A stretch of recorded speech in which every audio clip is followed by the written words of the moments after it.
Hello, it's Tom again with some more light bedtime reading. We are reading 1984. We are in part 1, chapter 1, 14 pages in on the 5th edition. Now, as a quick recap, nothing too major has happened. Our protagonist has expressed his dissatisfaction with life in general under the rule of the party. We've established that there's a case system. There's an inner party where we'll say the important people are, the outer party where we'll just say not exactly riffraff are. They're basically inside outsiders. They're the nobodies who make things, who basically provide the backbone, the workforce, the labor for the party. And then there's these people called the proles, who we'll call them the bottom caste. We've established that there is a deliberate use of ritualized hatred to unite people. We've established that there's a sort of anti Semitic theme behind the party's efforts to unite the party, to unite its people through the use of anger and rhetoric. And we've established that there's a lack of certain basic necessities. We're not talking like food shortages just right now. We're talking about things like shaving razors, shoelaces, and things of that nature. He's writing in his journal his memories of the last couple of days, and he's about to start writing about the 2 minutes hate, which is a daily ritual where the party, I guess, shows you all of those bad people that we're protecting you from, and they are your enemy, kind of a deal. Alrighty. So, alright. And this is what he's seeing on the telly screen, which is kind of like a television you can't turn off. They're everywhere, including in your house. They also monitor what you're doing, both audio and visual. But this is a public one at his place of work. As usual, the face of Emmanuel Goldstein, the enemy of the people, had flashed onto the screen. There were hisses here and there among the audience. The little sandy-haired woman gave a squeak of mingled fear and disgust. Goldstein was the renegade and backslider who once, long ago, how long ago nobody quite remembered, had been one of the leading figures of the party, almost on a level with Big Brother himself, and then had engaged in counter-revolutionary activities, had been condemned to death, and had mysteriously escaped and disappeared. The programs of the 2 minutes hate varied from day to day, but there was none in which Goldstein was not the principal figure. He was the primal traitor, the earliest defiler of the party's purity. All subsequent crimes against the party, all treacheries, acts of sabotage, heresies, deviations, sprang directly out of his teaching. Somewhere or other, he was still alive and hatching his conspiracies, perhaps somewhere beyond the sea, under the protection of his foreign paymasters, perhaps even, so it was occasionally rumored, in the same hiding place in Oceania itself. Winston's diaphragm was constricted. He could never see the face of Goldstein without a painful mixture of emotions. It was a lean Jewish face with a great fuzzy aureole of white hair and a small goatee beard. A clever face, and yet somehow inherently despicable, with a kind of senile silliness in the long, thin nose, near the end of which a pair of spectacles was perched. It resembled the face of a sheep, and the voice, too, had a sheep-like quality. Goldstein was delivering his usual venomous attack upon the doctrines of the party, an attack so exaggerated and perverse that a child should have been able to see through it, and yet just plausible enough to fill one with an alarmed feeling that other people, less level-headed than oneself, might be taken in by it. He was abusing Big Brother. He was denouncing the dictatorship of the party. He was demanding the immediate conclusion of peace with Eurasia. He was advocating freedom of speech, freedom of the press, freedom of assembly, freedom of thought. He was crying hysterically that the revolution had been betrayed, and all this in rapid polysyllabic speech, which was a sort of parody of the habitual style of the orators of the party, and even contained newspeak words. More newspeak words, indeed, than any party member would normally use in real life. And all the while, lest one should be in any doubt as to the reality which Goldstein's specious claptrap covered, behind his head on the telescreen there marched the endless columns of the Eurasian army. Row after row of solid-looking men with expressionless Asiatic faces, who swam up to the surface of the screen and vanished, to be replaced by others exactly similar. The dull, rhythmic tramp of the soldiers' boots formed the background to Goldstein's bleeding voice. All right, so there's a couple of themes here now, too. There's the imagery used of the enemy army. And the people in there, like, showing, these are your enemy, with Goldstein, superimposed over them, giving you speeches that are meant to evoke anger and outrage and whatnot. So we're taking two separate enemies and kind of making them the same. One is no different than the other. You have the imagery, the sheep imagery. Orwell is famous for that. Except in this case, it's kind of like the party trying to convince their own sheep that the people who don't believe in the party are the sheep. It's an interesting dynamic. It's just straight propaganda through and through. And it's one of those, we want to control our sheep, but we got to convince them that they're not the sheep. Make them think that they're somehow the strong in service to something. And it's like, no, you're... But there'll be more explanation on that later. But the sheep imagery, it keeps coming back.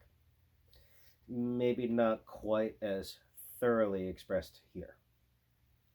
So,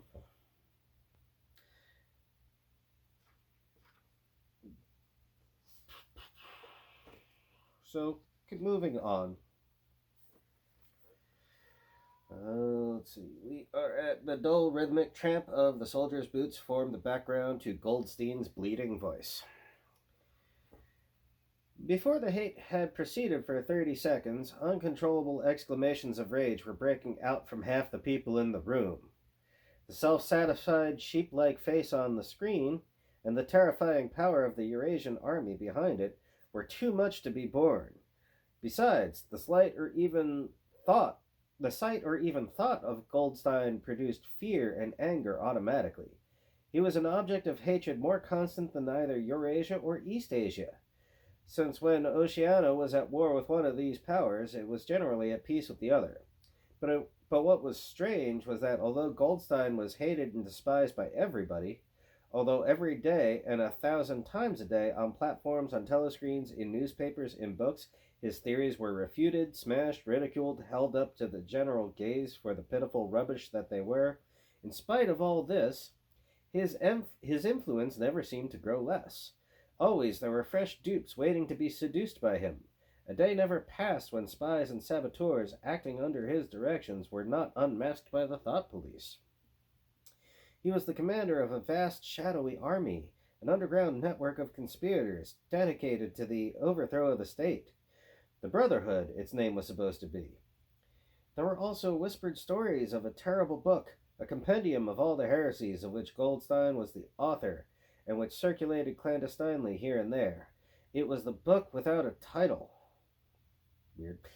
People referred to it, if at all, simply as the book.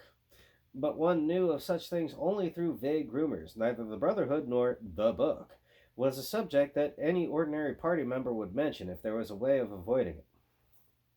Okay, think about that. That whole thing I just read. Even though this guy is a crackpot, somehow he is also a mastermind. Doesn't work. That's not a thing. He's the sheep, but all these people, they're not even in control of themselves. Every day, they're indoctrinated in all of the reasons why you shouldn't listen to Goldstein and how he's going to destroy the country, and he's a sheep and his people are sheep. And it's like you're not even in control of yourself. And you can't see something as simple as you can't be both a criminal mastermind and a crackpot. Doesn't work. You know, the crackpots usually end up, well,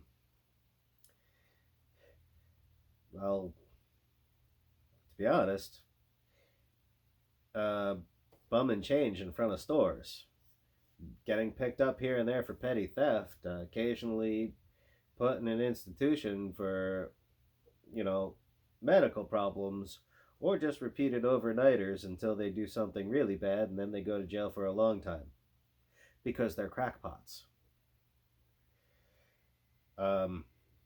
They don't become international criminal masterminds with secret armies and somehow also armies. It's not a thing. So who's really the sheep here? In its second minute, the hate rose to a frenzy. People were leaping up and down in their places and shouting at the tops of their voices in an effort to drown the maddening, bleating voice that came from the screen. A bunch of angry people trying to shout down what they don't want to hear from the person that they were taught is the enemy. And, they're enraged by their very existence. Alright, the little sandy-haired woman had turned bright pink, and her mouth was opening and shutting like that of a landed fish. Even O'Brien's heavy face was flushed. He was sitting very straight in his chair, his powerful chest swelling and quivering as though he were standing up to the assault of a wave. The dark-haired girl behind Winston had begun crying out, "Swine! Swine! Swine!" And suddenly she picked up a heavy Newspeak dictionary and flung it at the screen. It struck Goldstein's nose and bounced off. The voice continued inexorably. In a lucid moment, Winston found that he was shouting with the others and kicking his heel violently against the rung of his chair. The horrible thing about the 2 minutes hate was not that one was obliged to act a part, but, on the contrary, that it was impossible to avoid joining in. Within 30 seconds, any pretense was always unnecessary. A hideous ecstasy of fear and vindictiveness, a desire to kill, to torture, to smash faces in with a sledgehammer, seemed to flow through the whole group of people like an electric current, turning one, even against one's will, into a grimacing, screaming lunatic. And yet the rage that one felt was an abstract, undirected emotion, which could be switched from one object to another like the flame of a blow lamp. That's how they control you. Okay, we got you good and riled up, and now we're going to direct that anger at something. The other thing to consider is it takes a lot of trauma to instill that kind of anger and hate and direct it, and to have that much of a sort of to hold on to it, to be that to hold that anger. There's trauma there. A large population with shared trauma. Thus, at one moment, Winston's hatred was not turned against Goldstein at all, but on the contrary, against Big Brother, the party, and the thought police. And at such moments, his heart went out to the lonely, derided heretic on the screen, sole guardian of truth and sanity in a world of lies. And yet, the very next instant, he was at one with the people around him. And all that was said of Goldstein seemed to him to be true. At those moments, his secret loathing of Big Brother changed into adoration, and Big Brother seemed to tower up an invincible, fearless protector, standing like a rock against the hordes of Asia. And Goldstein, in spite of his isolation, his helplessness, and the doubt that hung about his very existence, seemed like some sinister enchanter, capable by the mere power of his voice of wrecking the structure of civilization. So he's got mixed feelings. It was even possible at moments to switch one's hatred this way or that by a voluntary act. Suddenly, by the sort of violent effort with which one wrenches one's head away from the pillow in a nightmare, Winston succeeded in transferring his hatred from the face on the screen to the dark-haired girl behind him. Vivid, beautiful hallucinations flashed through his mind. He would flog her to death with a rubber truncheon. He would tie her naked to a stake and shoot her full of arrows like Saint Sebastian. He would ravish her and cut her throat at the moment of climax. Better than before, moreover, he realized why it was that he hated her. He hated her because she was young and pretty and sexless. Remember, she's part of the Anti-Sex League. Because he wanted to go to bed with her and would never do so. Because round her sweet, supple waist, which seemed to ask you to encircle it with your arm, there was only the odious scarlet sash, aggressive symbol of chastity. Hate rose to its climax. The voice of Goldstein had become an actual sheep's bleat, and for an instant the face changed into that of a sheep.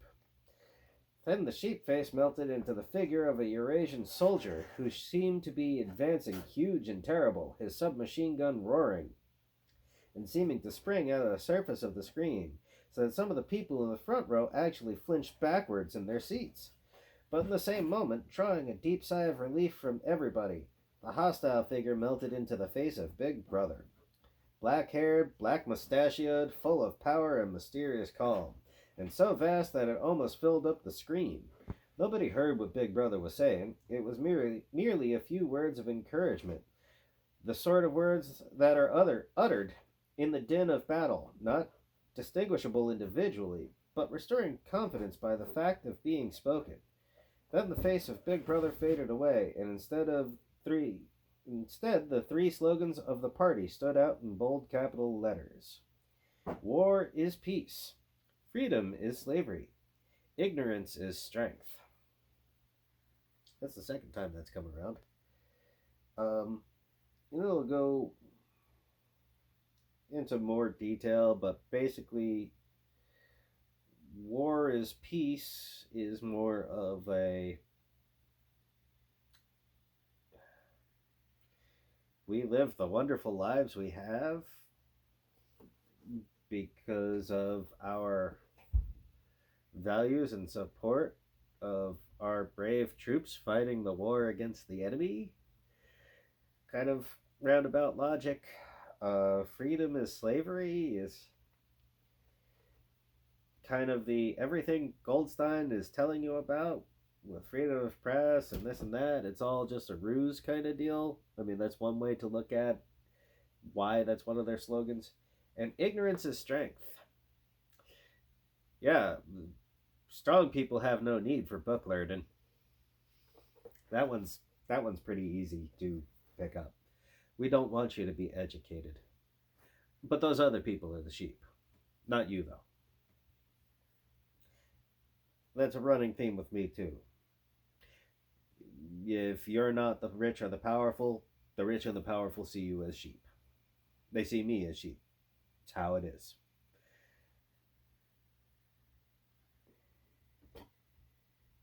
The useful sheep are the ones whose emotions they can control, specifically anger and fear. Functional alcoholics. We've seen this guy using Victory Gin to steal his nerves up. Again, we're in that whole cycle of anger, outrage, mild functional alcoholism goes hand in hand with that. We're now seeing groups of people trauma bonding in a ritual that kind of unites them.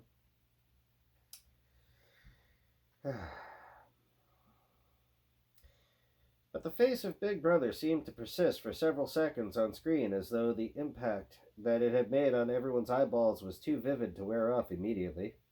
The sandy-haired woman had flung herself forward over the back of the chair in front of her. With a tumultuous murmur that sounded like, "My savior," she extended her arms toward the screen. Then she buried her face in her hands. It was apparent that she was uttering a prayer. Weird, a little bit over the top. At this moment, the entire group of people broke into a deep, slow, rhythmical chant of B, over and over again, very slowly, with a long pause between the first B and the second. A heavy, murmurous sound, somehow curiously savage, in the background of which one seemed to hear the stamp of naked feet and the throbbing of tom-toms. For perhaps as much as 30 seconds they kept it up. It was a refrain that was often heard in moments of overwhelming emotion. Partly it was a sort of hymn to the wisdom and majesty of Big Brother. But still more, it was an act of self-hypnosis, a deliberate drowning of consciousness by means of rhythmic noise. Winston's entrails seemed to grow cold. In the 2 minutes' hate, he could not help sharing in the general delirium, but this subhuman chanting of B, always filled him with horror. Of course he chanted with the rest. It was impossible to do otherwise. To dissemble your feelings, to control your face, to do what everyone else was doing, was an instinctive reaction. But there was a space of a couple of seconds during which the expression of his eyes might conceivably have betrayed him. And it was exactly at this moment that the significant thing happened, if indeed it did happen. Momentarily, he caught O'Brien's eye. O'Brien had stood up. He had taken off his spectacles, and it was in the act of resettling them on his nose with his characteristic gesture. But there was a fraction of a second when their eyes met, and for as long as it took to happen, Winston knew, yes, he knew, that O'Brien was thinking the same thing as himself. An unmistakable message had passed. It was as though their two minds had opened, and the thoughts were flowing from one into the other through their eyes. "I am with you," O'Brien seemed to be saying to him. "I know precisely what you are feeling. I know all about your contempt, your hatred, your disgust.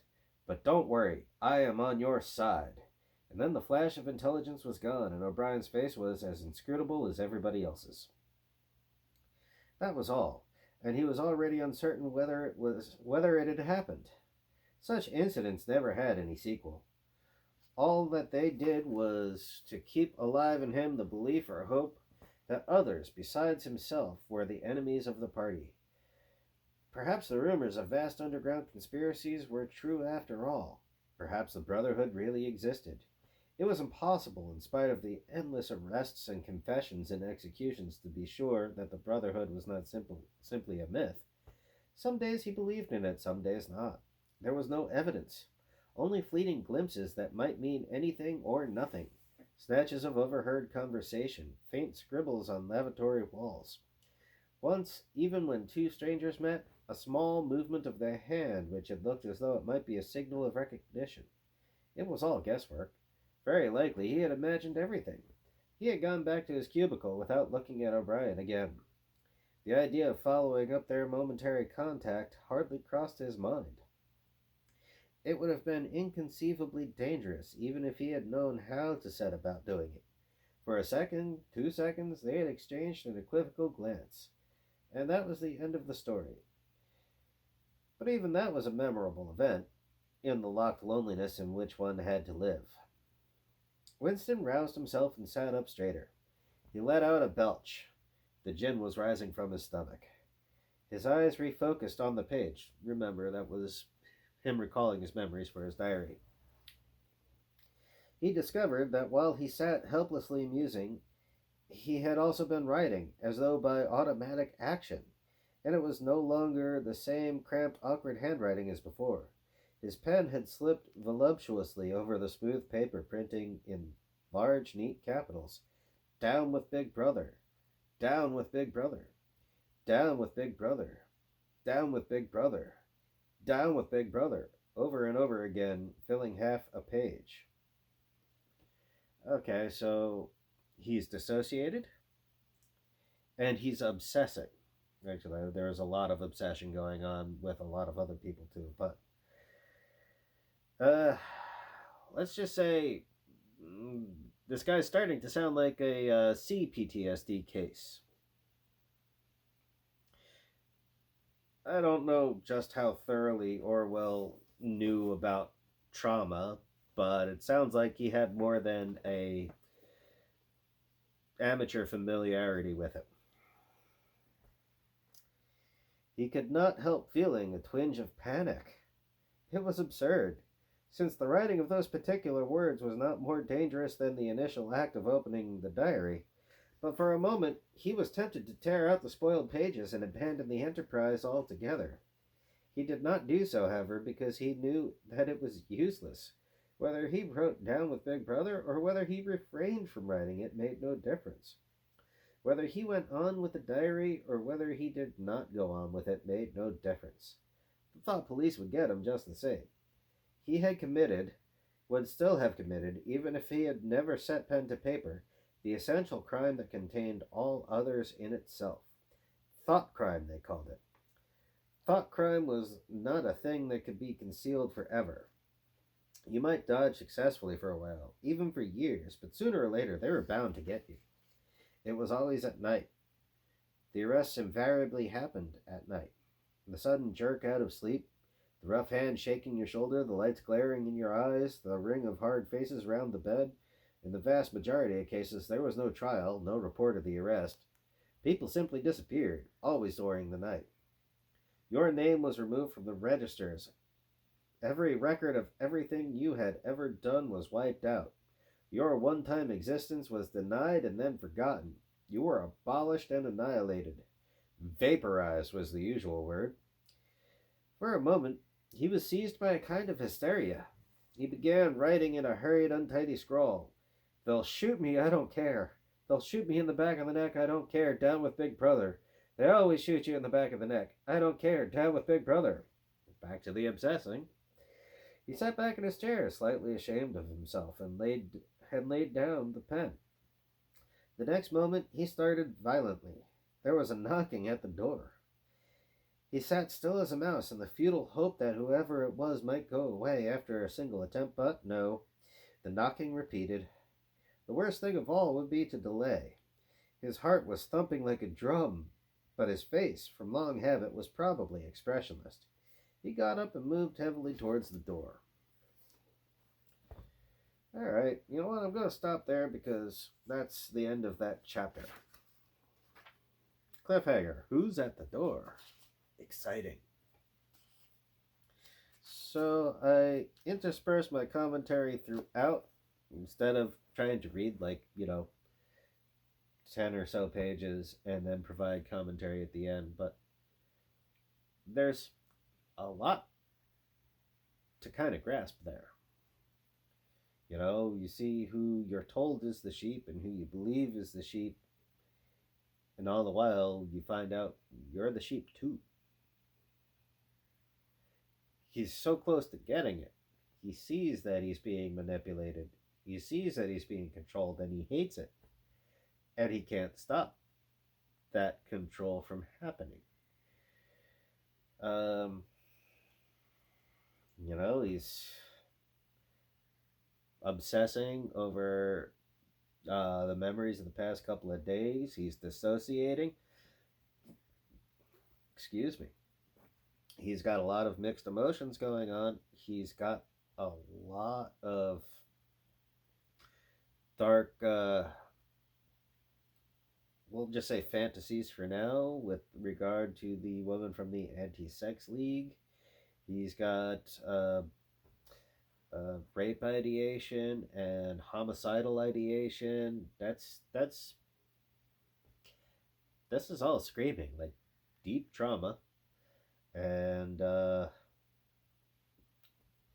combine that with alcoholism, and yeah, that's what you get. So there you go. That's not exactly light bedroom reading, light bedtime reading, but there's useful things to learn there, and how sometimes you might be manipulated by people who are deliberately making you angry, focusing your anger towards their chosen target, and equating one thing that they've established as an enemy with another thing that they've established as an enemy. It makes it easier to kind of manipulate and direct a person. So there you go. That's the end of chapter 1. We'll pick up with chapter 2 at a later date. Like, share, subscribe. Comments are open. Please go ahead and leave a comment. That actually helps spread this more than anything if you actually think people should be looking at this. Have a good evening.